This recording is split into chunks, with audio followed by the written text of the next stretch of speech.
PAPFAC 2025 के result के बाद जो आपके रिजर्व लिस्ट में एक्सपेक्टेड कैंडिडेट्स जो होपफुल हैं उनके लिए ये वीडियो है।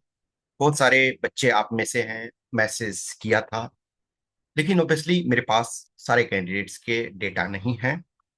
मुझे बहुत सारे बच्चों ने मैसेज किया, तो और जो ऑब्जर्वेशन मेरा है पहले का, जो मैं समझ पा रहा हूँ, जो मेरी अंडरस्टैंडिंग है, तो एक तो सबसे पहले ध्यान रखो कि अभी हमारे पास 82 वैकेंसीज हैं। ये चीज बार बार मैं इसको क्लियर कर रहा हूँ। कुछ बच्चे ऐसे हैं कि बोलते हैं सर 164। डियर देखो, आपके टोटल जो वैकेंसी है 432 हैं, और उसमें से 350 का ऑलरेडी रिजल्ट दे दिया गया। तो अब आपके बच्चे कितने? 82 बचे, और वो 82 आपको सो हैं डिपेंडिंग ऑन कि अभी किसको कितना मिलेगा ये हम एग्जैक्ट नहीं जानते हैं। इसका कारण क्या है कि अभी जो जनरल कैटेगरी के कैंडिडेट्स जनरल लिस्ट पे बहुत सारे बच्चे जो हैं, चाहे वो ओबीसी एनसीएल हो या ईडब्ल्यूएस हो, और कुछ एससी कुछ एसटी में जनरल कैंडिडेट्स पे जनरल मेरिट लिस्ट पे वो उनका रिजल्ट हुआ। तो डिपेंडिंग ऑन सपोज करो कि एससी में 3 कैंडिडेट्स हैं जिनको रिजर्व पैनल में रखा गया है, तो पॉसिबिलिटी ये है कि हो सकता है किसी को भी ना मिले, या हो सकता है एक को मिले या दो को मिले, यानी मैक्सिमम उनमें 3 को मिल सकता है। तो पॉसिबिलिटी ये है कि एक को मिल सकता है, दो को मिल सकता है, तीनों को तो नहीं ही मिलेगा। ऐसा एक्सेप्शनल में ही होता है। एस्टिमेट 2 कैंडिडेट्स को हो सकता है एक को मिले, हो सकता है एक को भी ना मिले, या मैक्सिमम 2 को। तो ये डिपेंड करता है कि फोर्स एलोकेशन में किनको कौन सा सीट्स ज्यादा मिलता है। जैसे फॉर एग्जांपल लो, ईडब्ल्यूएस के 34 जो कैंडिडेट्स रिजर्व पैनल में रखे गए हैं। जस्ट सोचो, एक हाइपोथेटिकल सिचुएशन लो कि जो ईडब्ल्यूएस के हैं वो सारे कैंडिडेट्स को जनरल कैटेगरी वाले सीट्स मिल जाए। एक हाइपोथेटिकल सिचुएशन लो, तो फिर क्या होगा कि ईडब्ल्यूएस के 34 रिजल्ट आ जाएंगे, लेकिन ऐसा होगा नहीं। ओबीसी एनसीएल में जो है 43 कैंडिडेट्स को रिजर्व पैनल में रखा गया।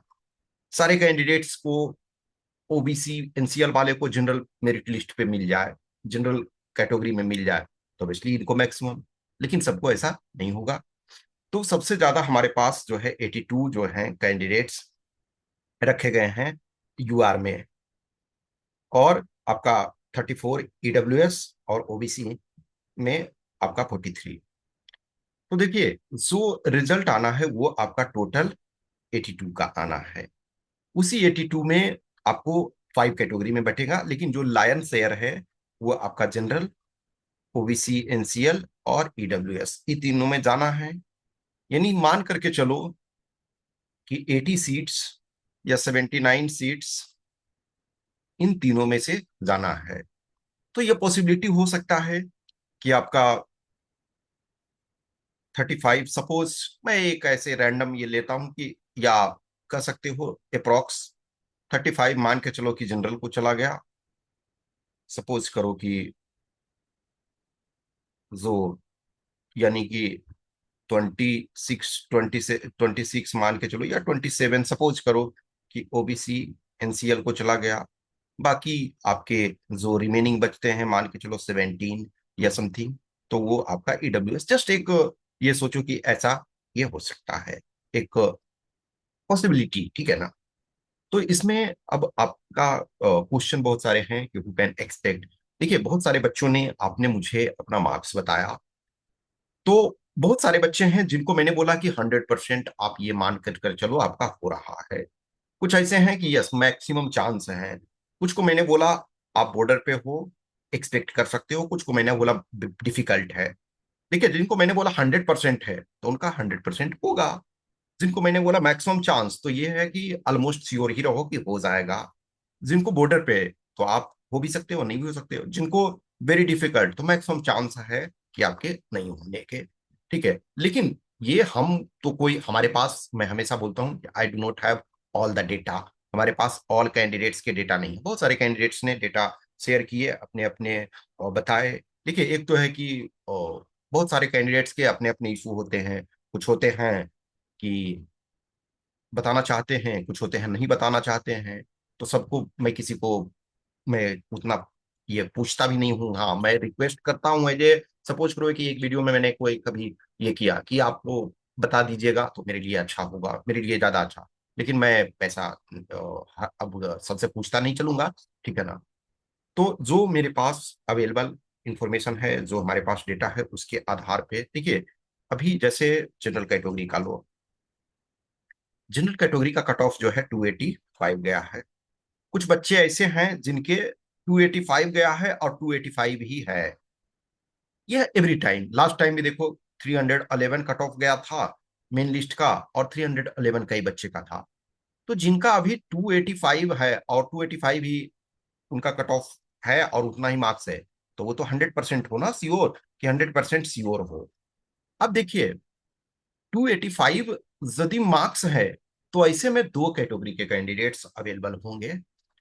टू कैटेगरी के कैंडिडेट्स अवेलेबल होंगे, एक तो जनरल कैटेगरी के कैंडिडेट्स और एक ओबीसी एनसीएल, जिनका जो एज है वो लेस देन यानी कि 25 से बिलो है। तो ऐसे सपोज अब मेरे पास अभी जो है वो शायद 3-4 कैंडिडेट्स ऐसे हैं, लेकिन उसमें शायद 3 कैंडिडेट्स के बारे में मुझे पता है कि ऐसे हैं, ठीक है ना। तो जो सपोज करो कि ये 285 पे है तो इनका तो पक्का होगा। अब देखिए, सेम 284, 284 में जो कैंडिडेट्स हैं तो वो भी दो कैटेगरी के हो सकते हैं, या तो ओबीसी एनसीएल या जनरल कैटेगरी। तो 284 वाले भी श्योर हो 100% कि उनका कोई दिक्कत नहीं है। 283 सेम सिचुएशन, टू कैटेगरी के कैंडिडेट्स हो सकते हैं, ओबीसी एनसीएल 25 ईयर्स से बिलो और जनरल कैंडिडेट्स, इनका भी मानो ये श्योर कि 100% इनका होगा।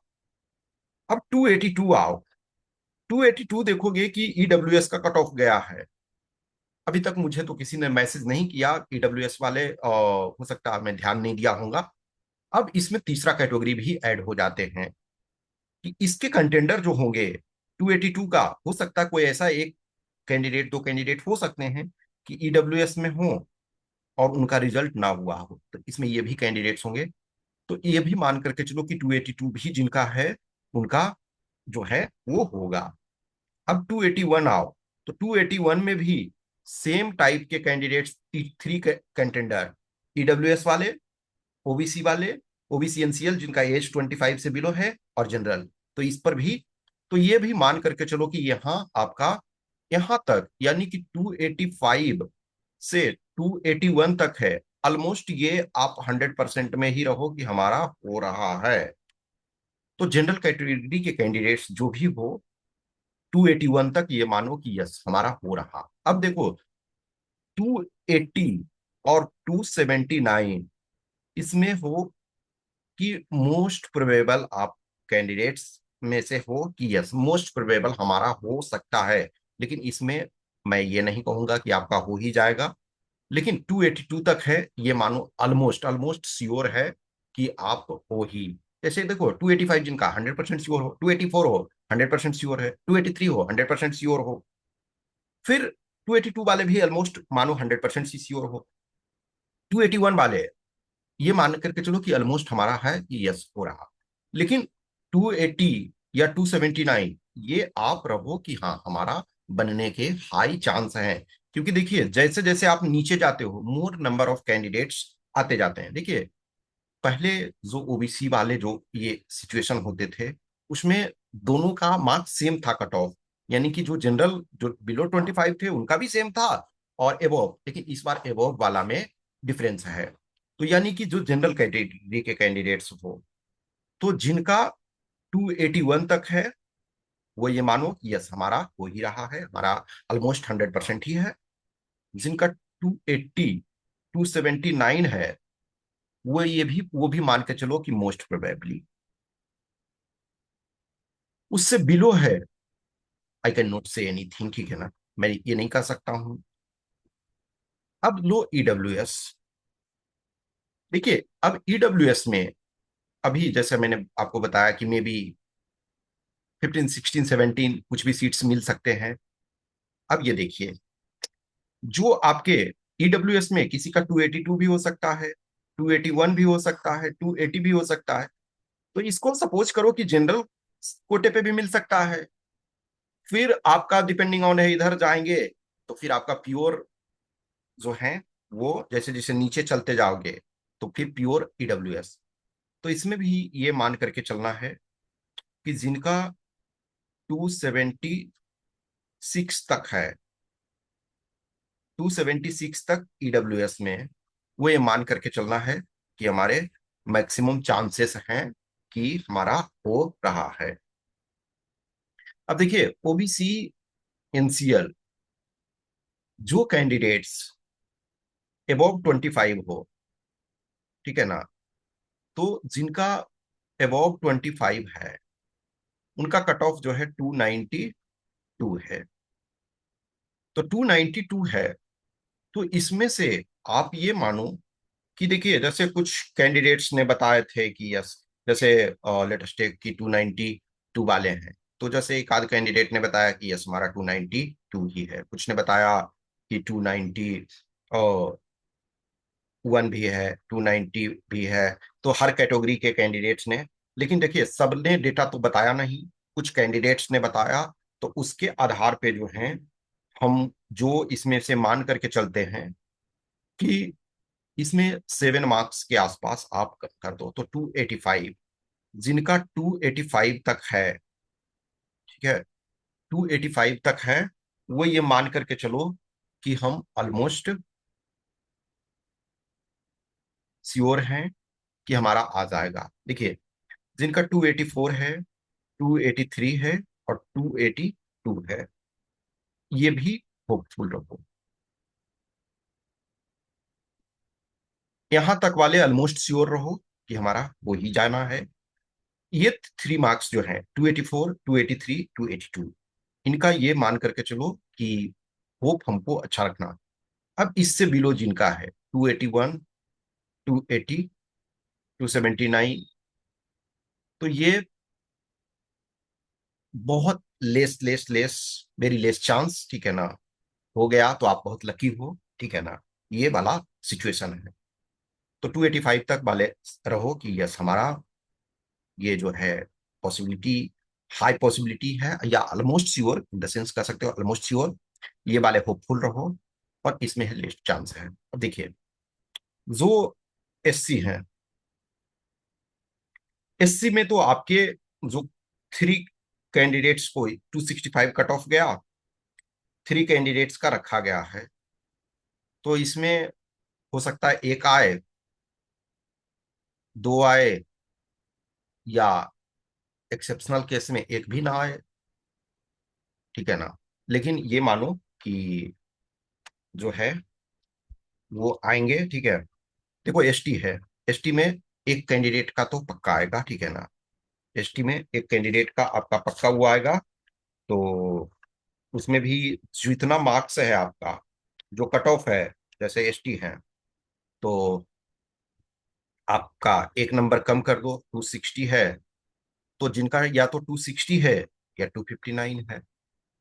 जो एससी हैं तो एक या दो कैंडिडेट, तो जिनका 265 या 260, 265 वाला तो एक कैंडिडेट थे, उन्होंने बताया था। तो 265 बहुत लकी हुए तो 260 हो, ये आप रखोगे, ठीक है। अब देखिए जो रिजर्व लिस्ट कब आएगा, तो सबसे पहले आपका जो फोर्स एलोकेशन, फोर्स एलोकेशन आएगा, ठीक है ना। फोर्स एलोकेशन ये पहले आपका आ जाएगा। फर्स्ट आपका फोर्स एलोकेशन ये मान कर चलो 2.5 मंथ्स के आसपास में, और उसके 2 वीक्स के आसपास में जो है वो आ जाएगा रिजर्व लिस्ट भी। तो उसमें आपके 82 कैंडिडेट्स के रिजल्ट होंगे। एक्सेप्शनल एक आध दो कैंडिडेट का इधर उधर हो सकता है, मे बी इसमें से हो सकता है कि 81 ही आए, 80 आए, हो सकता है मेन लिस्ट में एक आध का चेंज हो, ऐसा हो सकता है। लेकिन देखिए, एक और कुछ कैंडिडेट्स का ये क्वेश्चन था कि जिनका मेन लिस्ट में हो गया है उनका कोई नहीं, मेन लिस्ट में जिनका हो गया है उनको कोई प्रॉब्लम नहीं है। हाँ, हो सकता है एक आध इधर उधर हो बीच में। जैसे आप देखो 24 वाले में, तो 24 वाले में कुछ कैंडिडेट्स को बीच में रखा गया था, इन बिटवीन जो है रखा गया था, लेकिन कोई बाहर नहीं होगे, बाहर इन द सेंस है ना कि जैसे 24 में ही कुछ कैंडिडेट्स थे जो उनको मेन लिस्ट से हटा करके रिजर्व लिस्ट में कर दिया गया था। एक आध कैंडिडेट ऐसे थे रिजर्व लिस्ट में, हो सकता है ऐसा कर दिया जाए एक आध कैंडिडेट का एक्सेप्शनल केस में।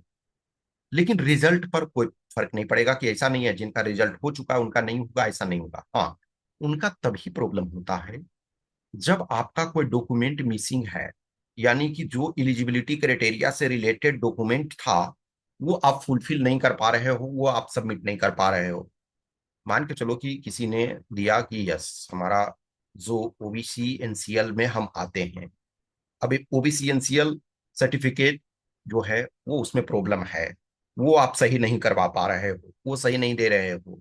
या किसी ने सपोज करो कि एक सर्विसमैन में थे और वो उनका जो है वो डॉक्यूमेंट विद इन टाइम का है, वो आप नहीं दे पा रहे हो, तो वो एक्सेप्शनल केस में उनका कैंडिडेचर कैंसिल होता है। ये पहले भी हो चुका है, ऐसा नहीं है, लेकिन एक आध कैंडिडेट का ही होता है। यदि आपका कोई प्रोविजनल नहीं है, कोई कंडीशनल नहीं है, कुछ भी इश्यूज नहीं है, तो मेन लिस्ट में है तो आप 100% श्योर रहो। ठीक है, आप अपना जो इशू है उसको, कोई जैसे प्रोविजनल में हो तो आप अपने जो इशू है उसको रिजोल्व कर दो, कोई प्रॉब्लम नहीं है। लेकिन आपका कैंडिडेचर जो है वो अब कोई प्रॉब्लम नहीं है उस सेंस में। ठीक है, तो अभी जो भी कैंडिडेट्स उस कंडीशन में हो, जो होपफुल हो वो होप रहो। बाकी जो है आपके पास जैसे बहुत सारे हो, उनके पास अलग भी ऑप्शंस एक्सप्लोर करना है और अदर जगह पे मौका मिलेगा। इवन उसमें से 26 में भी कुछ लोग दिए हुए हो, जैसे कुछ बच्चे हो मेडिकल में आउट हो गए, कुछ थे फिजिकल में आउट हो गए थे, तो उन्होंने 26 का एग्जाम दिया हुआ है, कुछ है अपने और जगह में एग्जाम देते हो। तो हर कैंडिडेट, कोई भी चीज ऐसा नहीं है कि हम यहाँ नहीं हुआ तो हमारा जिंदगी खराब हो गया, नहीं, आपके पास ऑप्शन बचता है, आपके पास मेरिट है तो आप अच्छा करोगे। देखिए, कुछ क्वेश्चंस क्यूरी डाउट्स है तो पर्सनली भी आप मैसेज कर सकते हो, जैसे आपके मार्क्स जो हैं बता सकते हो। जो भी इश्यूज हैं, कुछ क्वेश्चंस होते हैं, कुछ डाउट्स होते हैं तो आप मैसेज कर सकते हो। मैं जहाँ तक पॉसिबल हो मैं रिप्लाई करने की कोशिश करता हूँ। ठीक है, ओके, थैंक यू।